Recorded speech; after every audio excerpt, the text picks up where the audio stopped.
Bonjour à tous et bienvenue sur Surveillance 360, la chaîne YouTube qui vous présente les derniers modèles de caméra de la marque 7Links. Aujourd'hui, on est avec cette petite caméra toute mignonne, le modèle IPC 495.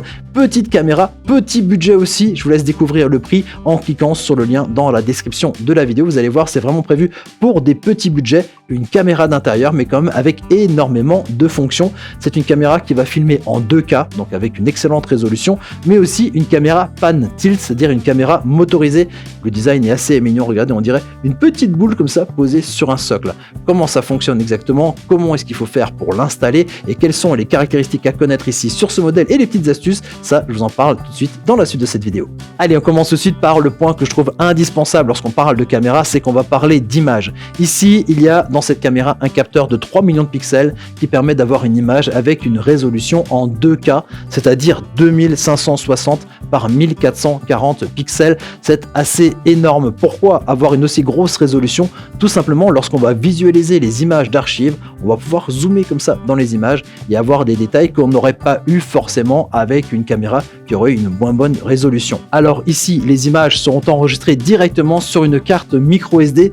Vous avez l'emplacement ici sous la caméra, il suffit de lever la tête. Par contre, la carte micro SD n'est pas fournie avec la caméra, il faut en acheter une séparément et vous pouvez aller à une capacité jusqu'à 128 gigaoctets et ça fait des heures, plutôt des jours, même des semaines entières de vidéos que vous allez pouvoir enregistrer avec cette caméra. Alors concernant cette caméra, il faut savoir qu'elle dispose aussi de deux modes d'enregistrement différents, le mode d'enregistrement continu et le mode d'enregistrement par événement. Le continu, c'est le plus simple à comprendre, la caméra va filmer en continu ce qui se passe devant elle. Donc vous, quand vous regardez les archives, vous allez pouvoir vous déplacer comme ça dans le temps, voir ce qui s'est passé, même quand il se passe absolument rien. L'autre mode, c'est le mode d'enregistrement par événement. Alors le mode d'enregistrement par événement va enregistrer les images juste quand la caméra va détecter quelque chose. Elle se déclenche, elle va filmer quelques minutes et vous allez comme ça pouvoir voir chaque fois qu'il s'est passé quelque chose chez vous. Alors l'avantage de la continue, c'est de voir tout, mais par contre ça prend de la place sur la carte mémoire. L'avantage de l'événement, c'est qu'on n'a que des choses parcellaires. Des fois on peut rater par exemple le début d'une action, par contre ça prend beaucoup moins de place sur la carte mémoire. Alors pour terminer sur les images, au niveau du champ de surveillance, on est sur du 110 degrés, donc un peu plus que du 90 degrés, donc c'est un champ assez large. Et puis au niveau de l'objectif, on est sur un objectif assez lumineux puisqu'il ouvre à 2, donc voilà, donc même quand il fait un peu sombre dans la pièce, on va rester comme ça sur une vision diurne. Et puis lorsqu'il n'y a plus de lumière du tout, cette caméra va basculer en mode nocturne, il y a une vision nocturne et c'est l'éclairage qui se fait ici par des petites LED infrarouges, donc ça permet de surveiller votre intérieur chez vous de jour et de nuit. Autre point super sympa au niveau de cette caméra, c'est que c'est une caméra pan tilt, c'est-à-dire une caméra motorisée pan comme panoramique. Elle va faire du balayage horizontal. Tilt, c'est l'inverse, c'est le vertical, et comme ça elle va pouvoir couvrir une très grande zone de votre habitation. Ce système pan tilt, vous allez pouvoir l'utiliser manuellement quand vous êtes au niveau de votre téléphone pour consulter votre caméra à distance. Vous allez pouvoir vous déplacer comme ça dans la pièce, mais vous allez aussi pouvoir mettre un suivi de déplacement, c'est-à-dire que lorsque quelqu'un rentre dans votre habitation, la caméra va suivre les mouvements et le suivre comme ça, se déplacer dans la pièce. Ou alors même, ça c'est un peu particulier sur cette caméra, mettre un mode patrouille, c'est-à-dire que de temps en temps la caméra va pas rester fixe, mais c'est qu'elle va aller d'un point à un autre pour pouvoir surveiller différents endroits de la pièce. C'est ce fameux mode patrouille qu'on peut configurer. On peut configurer comme ça différents points que la caméra doit aller surveiller. Ça se fait donc directement sur l'application. Bon, d'un côté vous avez une caméra qui filme et de l'autre vous allez pouvoir consulter tout ça depuis votre téléphone, sauf que vous n'avez pas forcément toujours votre nez dans le téléphone. C'est pour ça qu'il y a ici un double système de détection qui va vous prévenir lorsqu'il se passe quelque chose chez vous. Le premier système, c'est le mode image. Quelqu'un passe devant votre caméra, paf, il est détecté et vous allez recevoir une notification sur votre téléphone. Le second, c'est par rapport au son. Si quelqu'un fait du bruit chez vous, vous allez recevoir une notification et notamment par exemple les détecteurs de fumée. Voilà, vous allez être prévenu suffisamment tôt s'il faut savoir s'il faut intervenir ou pas chez vous dans votre logement. Alors concernant la détection image, il y a une fonction qui est vraiment très intéressante et qui va vous éviter d'avoir des fausses détections sur votre téléphone.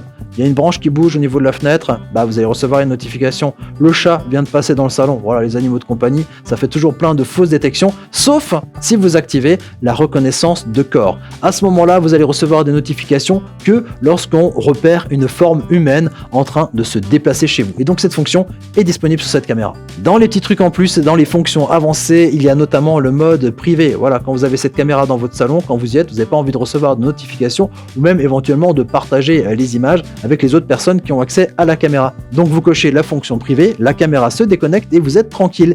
Sinon, eh bien, je vous ai pas mal parlé aussi de l'application sans vous donner son nom. Donc l'application qu'on préconise ici pour l'utilisation de cette caméra est l'application Elysion. C'est une application gratuite qui existe en version iOS et en version Android. Alors c'est pas juste une application pour contrôler des caméras. On peut contrôler des objets de domotique, des objets connectés et les faire travailler ensemble pour créer des scénarios, des automatisations. Donc plutôt que d'avoir une appli par appareil, on va avoir une application qui contrôle comme ça des centaines et des milliers d'appareils. Donc Elysion c'est super, mais si vous avez déjà un système qui fonctionne sous Tuya ou sur Smart Life, cette caméra est aussi totalement compatible. Je vous mets ici quelques images justement de l'application Elysion. Alors même quand on n'est pas un pro des applis, on s'en sort quand même assez rapidement, c'est assez intuitif, que ce soit pour ajouter des appareils ou les contrôler ou créer des scénarios, consulter éventuellement les archives. Il y a pareil des petits raccourcis comme ça, des fonctions sur la partie basse, il y a des fonctions plus avancées sur les 3 petits points. Voilà, on s'y retrouve assez rapidement et vous retrouvez aussi d'autres explications sur les autres caméras que j'ai déjà présentées au niveau de la chaîne ici Surveillance 360. Alors, il faut savoir ici au niveau de cette caméra, là je vous ai présenté le modèle en blanc, mais il existe exactement la même caméra modèle en noir. Voilà, ça dépend un petit peu de votre déco en intérieur. Sinon, pour placer cette caméra, il vous faut donc du Wi-Fi. Chez vous, c'est une caméra connectée, donc elle va se connecter au niveau de votre box Wi-Fi. Si vous voulez la placer dans un endroit où il n'y a pas trop de Wi-Fi, il faudra mettre des répéteurs éventuellement pour pouvoir comme ça conduire votre signal jusqu'à la pièce où vous souhaitez l'installer, la caméra. Et puis sinon, une alimentation électrique. Là, vous avez le petit câble en USB-C sur la caméra, en USB-A et même ici l'alimentation qui est fournie ici avec la caméra. On peut poser cette caméra sur un meuble, voilà, sur le bord d'une étagère par exemple, ou alors la fixer au mur avec le petit support qui est fourni ici et même les vis et les chevilles sont fournies dans un petit sachet. Voilà, je crois qu'on a fait à peu près le tour ici de cette caméra, le modèle IPC 495 de la marque 7Links, un modèle bien adapté pour les petits budgets, pour s'en servir comme caméra de vidéosurveillance connectée, pour être au courant tout le temps de ce qui se passe chez soi, peu importe où qu'on soit dans le monde, depuis son smartphone. Caméra aussi qui est pas mal si vous avez des animaux de compagnie et vous souhaitez installer une caméra de vidéosurveillance, c'est aussi un très très bon modèle pour ça. Voilà, il ne me reste plus qu'à vous dire à très bientôt pour découvrir d'autres objets techno et d'autres caméras de vidéosurveillance sur notre chaîne YouTube. Ciao ciao.